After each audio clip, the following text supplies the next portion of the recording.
Great, okay. So for the starter questions, thinking back to the webinar that you guys had before half term. So the first one is, where are electrons found in the atom? And the second one is, where are protons and neutrons found in the atom? And then a thinking question about the differences between metals and non-metals. So if I could get that poll up, Ms. McGinley.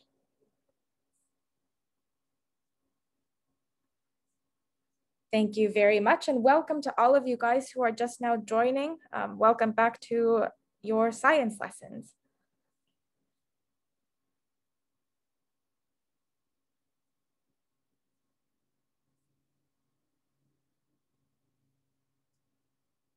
Great, welcome to everybody who's still continuing to join. Thank you for coming, and thank you for answering these questions. You guys are doing really great on these.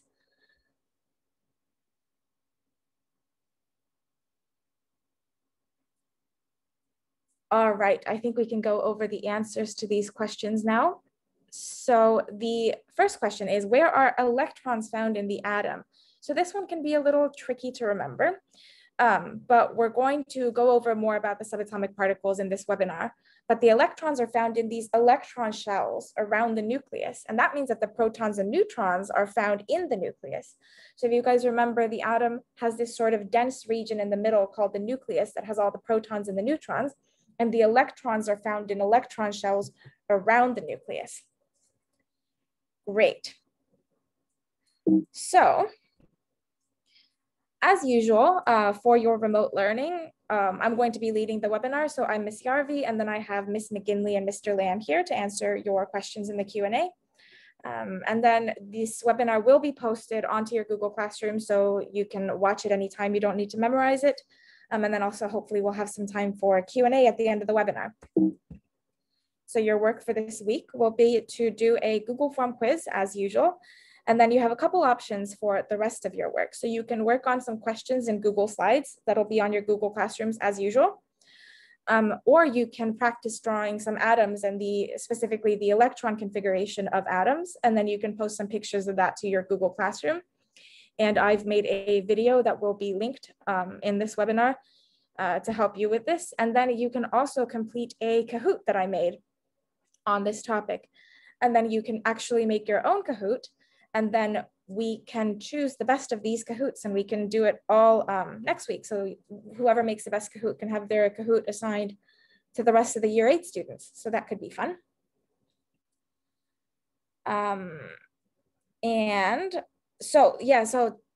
Today we're going to just do a sort of brief review of what we talked about before half term. So we're going to talk more about the subatomic particles and the basic features of the periodic table.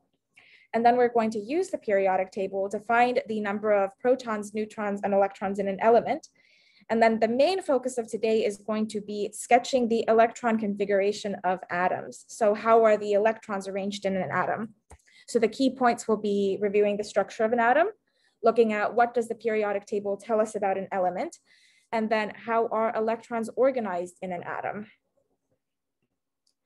Before we get started on this week's webinar, I just wanted to show you guys some pictures of your work from last week. So here are some models that you guys made, and it was so great. You guys got really creative. Some of you guys made it with food, clay, string. So here are some pictures of the work that you guys submitted. And again, your creativity was awesome. One of you guys submitted an atom of a model of an atom made from Legos. And it was just great to see that you guys are putting so much hard work into science, and you guys are just doing really well. So we really appreciate that. So jumping into the topic for this week. So again, atomic structure. So if you guys will remember, atoms have subatomic particles called protons, neutrons, and electrons. And like we were talking about earlier, and like you can see in this diagram, the protons and the neutrons are found in the nucleus. So that's this region in the middle here. And electrons are found in electron shells around the nucleus. So mostly there's just in the atom, there's a small sort of dense region in the middle. And then the rest of it is mainly empty space with these electrons going around in these electron shells. So now to review the key characteristics of these subatomic particles. So remember, some of these subatomic particles have a charge. So the protons have a charge of +1 or a positive charge. So you can remember that by thinking proton, positive. They both start with a P, so that can help you remember. Neutrons have a charge of 0. So you can remember that by thinking that neutrons are neutral. And electrons have a charge of -1. So electrons are negatively charged. And these subatomic particles also have different masses. So protons and neutrons have a relative mass of 1, whereas electrons have a very, very small relative mass. So that's almost 0. And then the protons and the neutrons are found in the nucleus, whereas the electrons are found in electron shells around the nucleus. So if I could have this next pull up, Miss McGinley, this is going to ask you guys where most of the mass in an atom is found.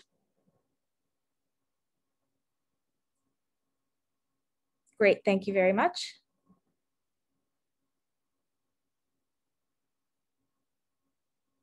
You guys are crushing it, answering it really well. I'll give you guys just a few more seconds to get your answers in.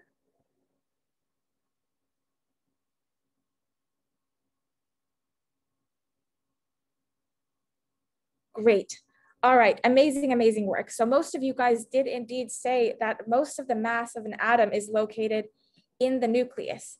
And now remember, that's because the protons and the neutrons have a relative mass of 1, whereas the electrons have almost no mass compared to the protons and the neutrons. So they have a tiny mass, but it's sort of negligible compared to the mass of the protons and the neutrons, which means that the vast majority of the mass of an atom is in the nucleus.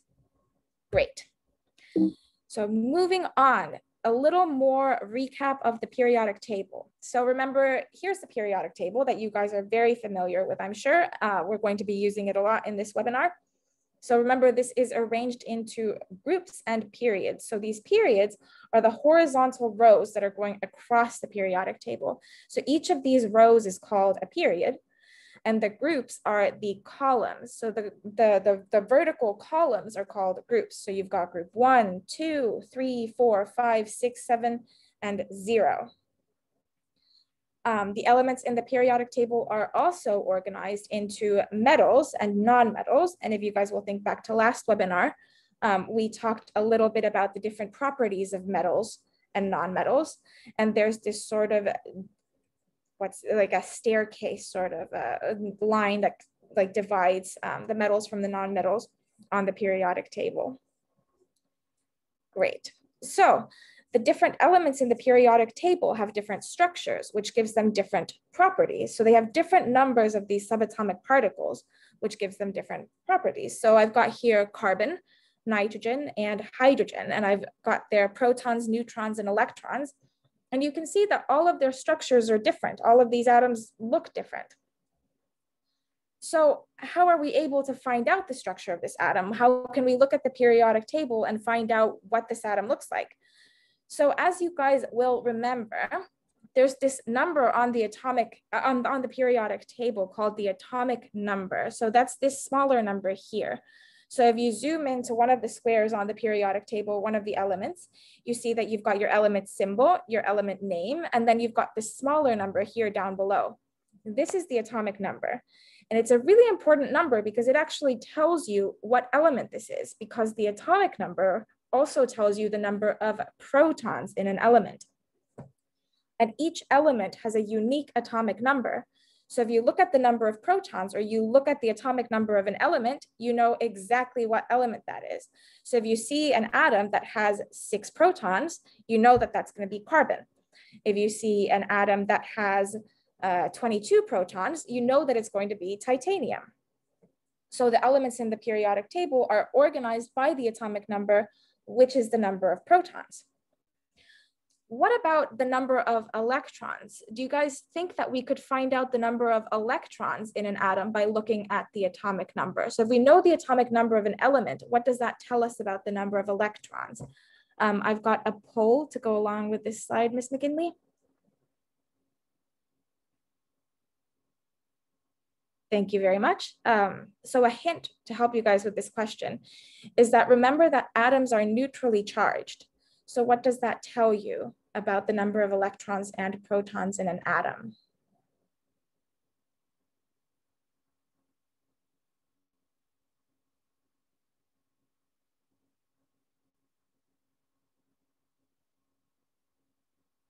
Great, a lot of you guys are still getting your answers in. That's excellent.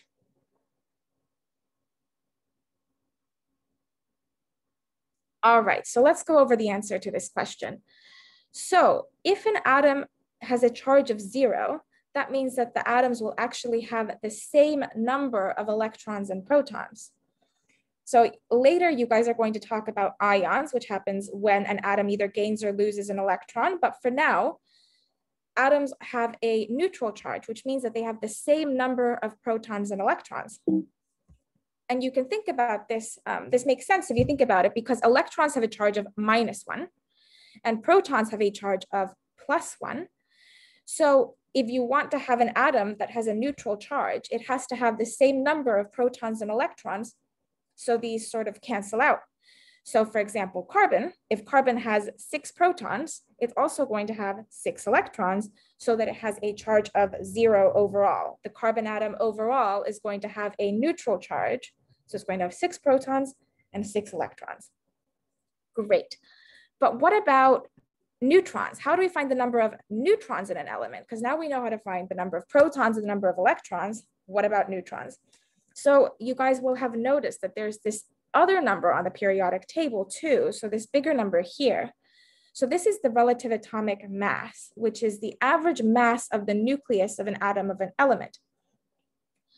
So this is the number of protons and neutrons in the nucleus.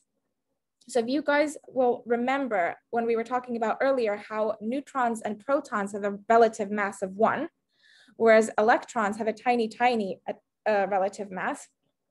So then most of the mass of an atom comes from the protons and the neutrons.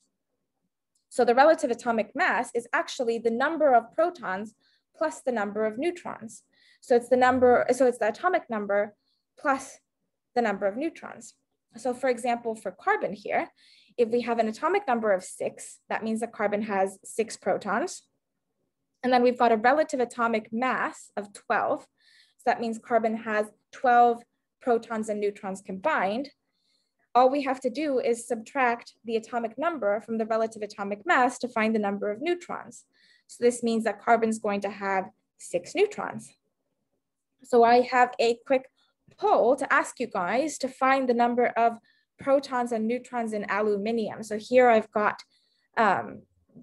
aluminium from the periodic table, and I've got its atomic number here and its relative atomic mass. And what I'd like you guys to do in this next poll is to use these numbers to find the number of protons and the number of neutrons in aluminium.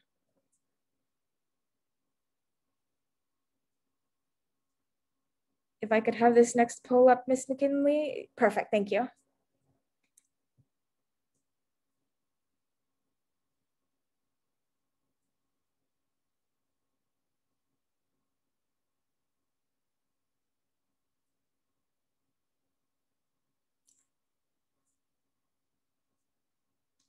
Great, I can see that a lot of you guys are voting. That's excellent.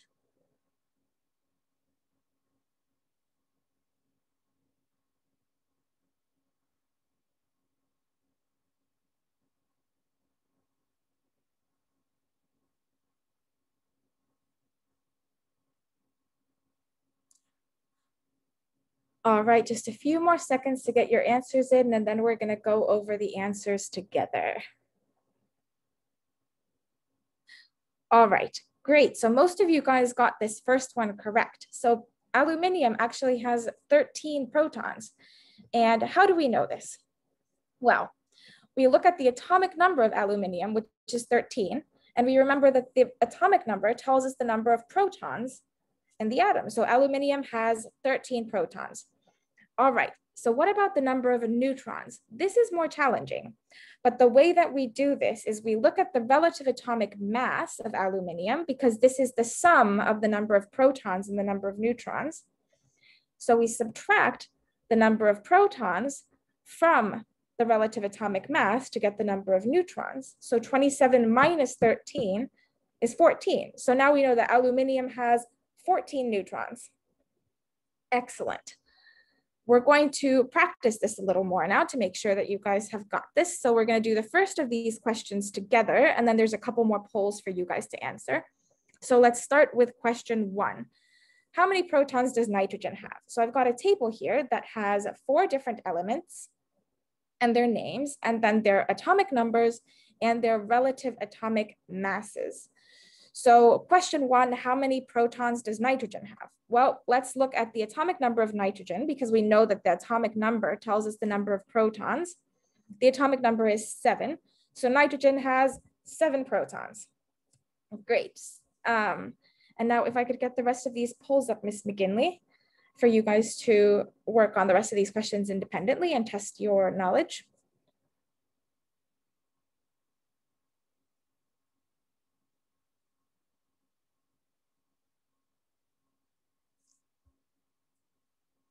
Perfect, thank you.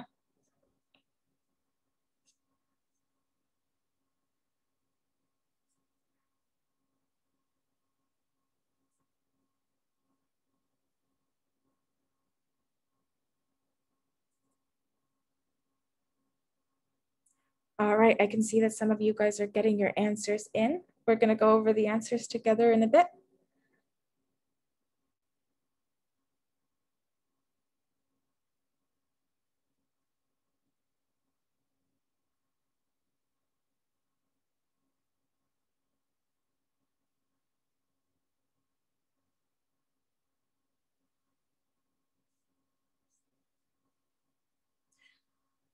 All right, so I'll give you 10 more seconds to get your answers in and then let's go over the answers. So these questions are a little tricky, but you guys are doing really well.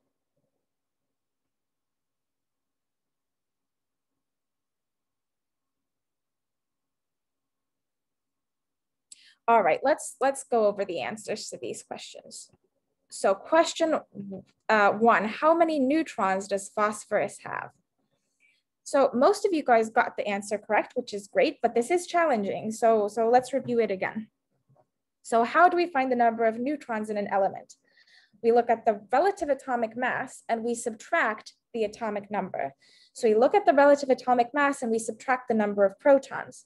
So for phosphorus, that would be 31 minus 15, which gives us 16 neutrons. Excellent. Okay, what about this next question? How many protons does bromine have? Well, to find the number of protons, all we have to do is look at the atomic number.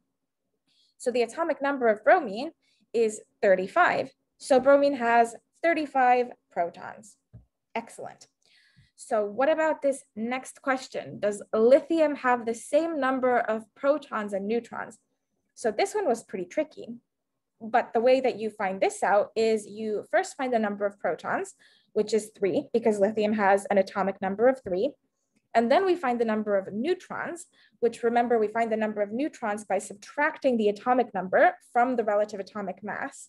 So 7 minus 3 gives us 4 neutrons, which means that lithium has 3 protons and 4 neutrons. So lithium actually has more neutrons than protons. So really good job with that one. And then finally, question 4, does phosphorus have the same number of protons and electrons? So you guys did really well on this question again. So remember, if an atom is neutrally charged, this means that it has the same number of protons and electrons. So if we look at phosphorus, and phosphorus has 15 protons, then phosphorus is also going to have 15 electrons. Great. So moving on to the next and final topic of this week's webinar. So the organization of electrons in an atom. So how are the electrons organized in an atom? So the electrons aren't actually just sort of randomly placed into electron shells. There's a system for how we do this. There's a system for how the electrons are organized. So each of these electron shells can fit a specific number of electrons. So you've got your first or your innermost electron shell, and this can hold 2 electrons. The second shell can hold 8, and the third can hold 8. And you guys are going to need to know up to calcium. So that has an atomic number of 20. And I'll show how the electrons in calcium are organized in just a bit. But you can see here with carbon, you've got your first electron shell, which only has 2 electrons because that's all it can fit. the first electron shell can never fit any more than 2 electrons, but because carbon has 6 electrons, it still has 4 electrons left after we've placed the 2 in the first electron shell, so those go into the second electron shell. So it has 2 in the first one and then 4 in the next one. So I'm actually going to stop sharing a screen for just a second because I want to just, I'm not sure how well this is going to work, but I've got a little mini whiteboard here and I want to show you guys how we draw this electron structure because it can be a little harder to show on the computer. So I've got here magnesium, which has an atomic number of 12 and a relative atomic mass of 24. So how do we draw the electrons for magnesium? Well, we look at the atomic number and we know that that's 12, which means it has 12 protons. So it's going to have 12 electrons. So in its first electron shell, magnesium has 2 electrons. So now we've given magnesium 2 electrons and we need to find a place for the other 10. But the first electron shell can only fit 2 electrons. It's got a maximum of 2 electrons. So we need to move up to the next electron shell. So now this next electron shell can fit a maximum of 8 electrons. So let's put these 8 electrons here.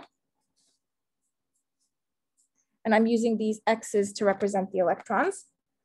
So now we've given magnesium 10 electrons total, and it still has 2 more, but we can't fit them into the second electron shell because the second electron shell is now also full. So we have to move up to the third electron shell. And we're going to give it 2 more electrons here. So this is how we draw the electron structure of an element. So you can see that there's a really specific way that we arrange the electrons. We put a maximum of 2 electrons in the first one. When this is full, we move up to the second one, which can fit 8 electrons. And when this is full, we move up to the next one and so on. So magnesium, therefore, has an electron configuration of 2, 8, 2. As you can see here, terrible handwriting, but 2, 8, 2 is the electron configuration of magnesium. So now I'm going to show you guys another example of how we show the electron configuration of an atom. So let's look at calcium next. So how many electrons does calcium have and how do we draw its electron structure? Calcium has an atomic number of 20, which means that it has 20 protons, so 20 electrons, it is going to have a charge of 0. So when we draw these out, we're going to put 2 electrons in the first electron shell. Now this one's full, so we move up to the second electron shell and we put 8 in the second one. And now we still have 10 more electrons that need to go somewhere, but we can't fit any more in the first 2 shells. So we move up to the third one, put 8 more there. And then there's still 2 electrons that we need to find a home for. So we put those in the fourth electron shell. So we write out calcium's electron configuration as 2, 8, 8, 2, because it has 2 electrons in the first shell, 8 in the second, 8 in the third, and then 2 in the fourth. So now you guys are going to try this out for sodium. So I've got some questions asking how the electrons in a sodium atom are arranged. So again, I've got the bit from the periodic table here that shows you the atomic number. And you can use this to help you draw the electron configuration. So if I could have this next poll up, Ms. McGinley.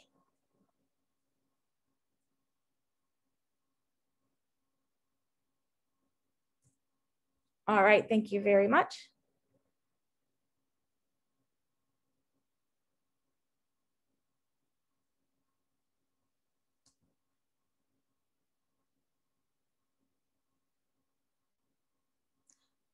Great, you guys are doing really well. I'll give you guys another 30 seconds to answer this question.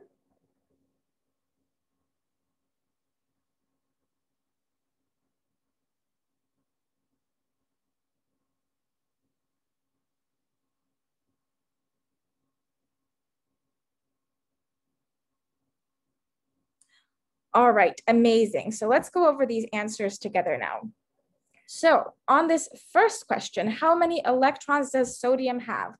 As you guys are showing in your answers to the polls, this is 11 electrons. So sodium has 11 electrons in total. And we know this by looking at the atomic number, which is 11, and thinking that if sodium has 11 protons, it's going to have 11 electrons.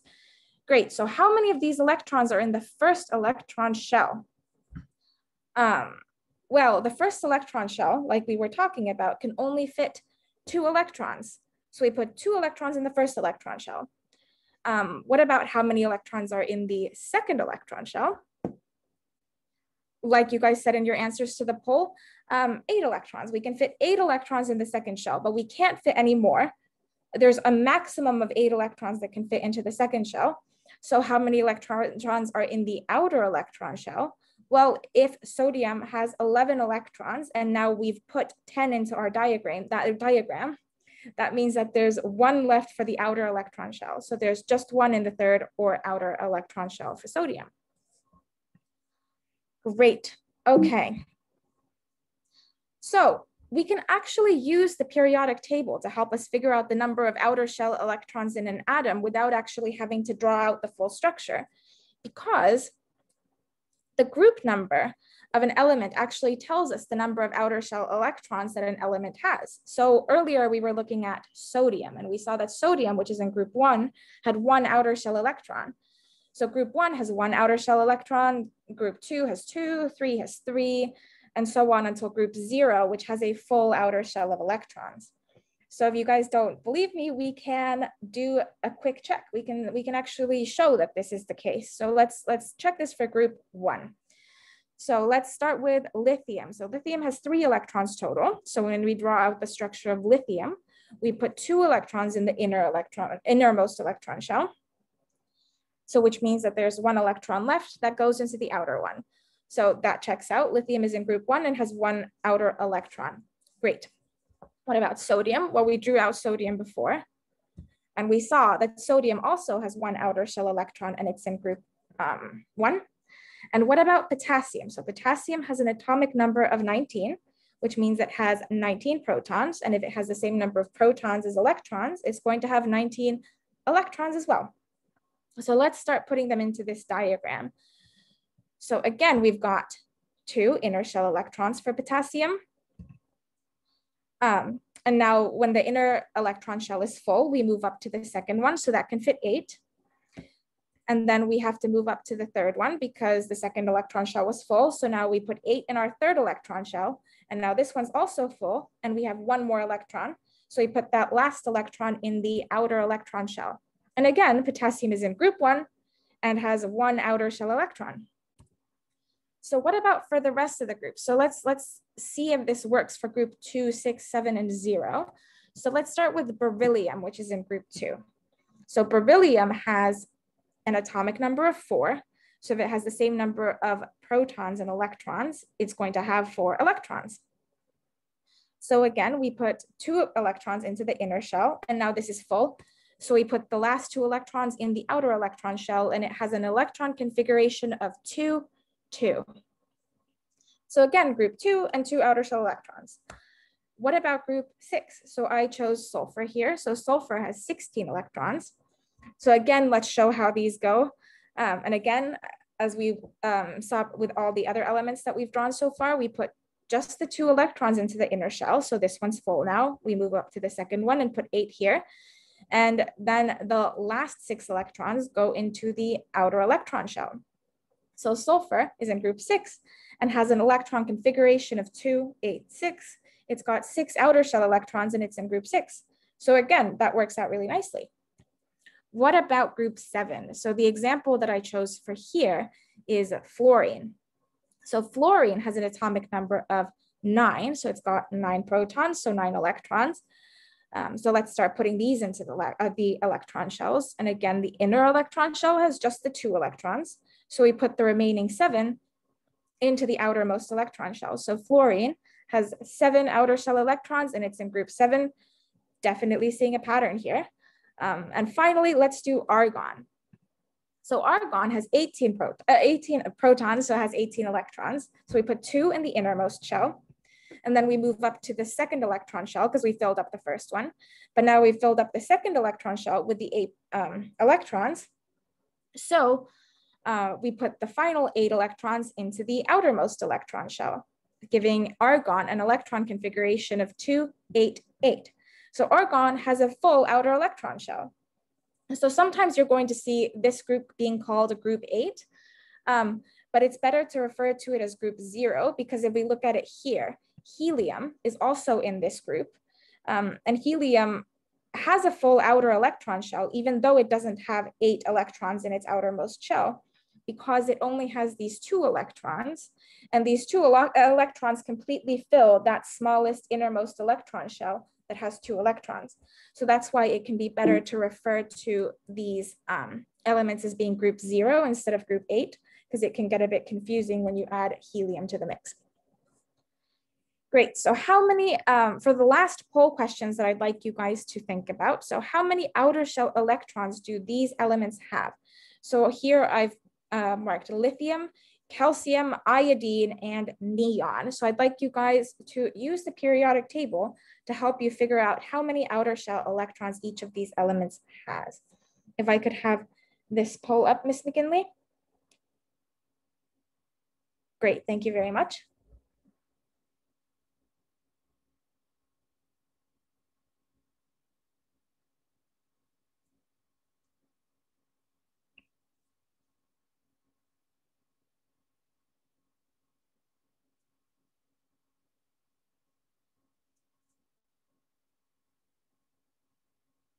Nice, I can see that a lot of you guys are getting your results in. That's excellent, but I'll give you guys some more time to make sure that you guys all have a chance to vote.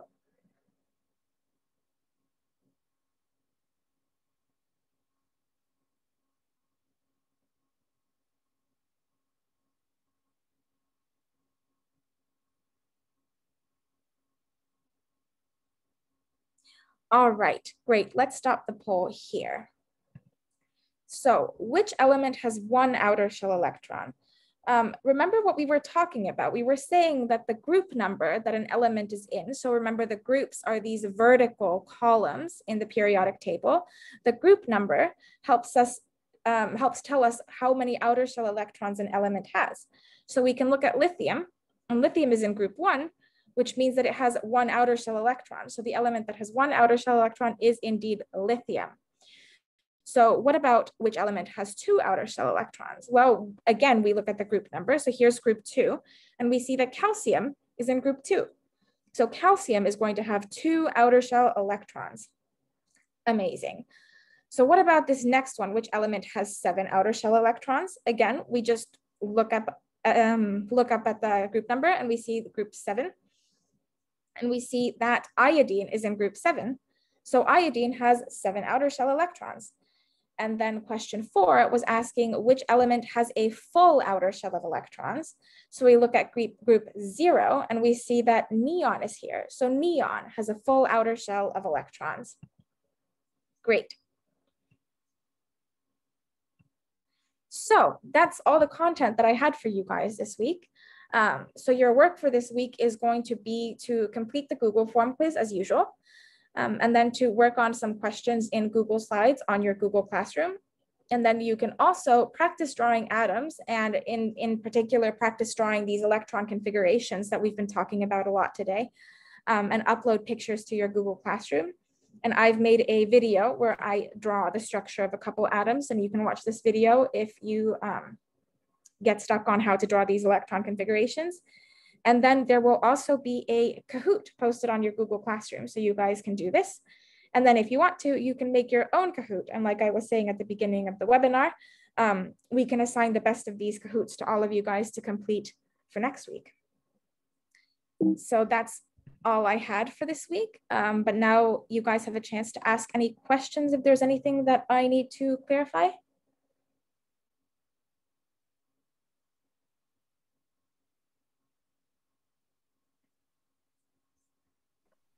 None at the moment. We'll just wait if any more come through. Still up 5.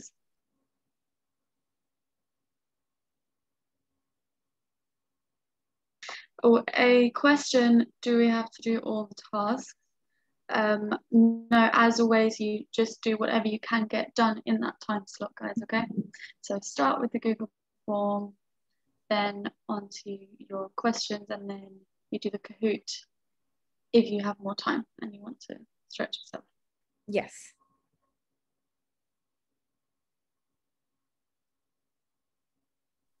And for some of you, the work is not yet in your classroom, but it will be, as will the recorded webinar be, but it takes a little bit of time in between us doing this webinar until it can get uploaded, so it won't be on your classroom immediately. But your work will be put up. Yes, yeah. If it's not up already. Mm-hmm.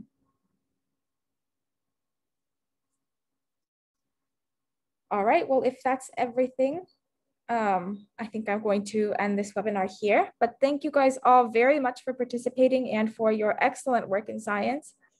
And I'll see you next week. Thank you.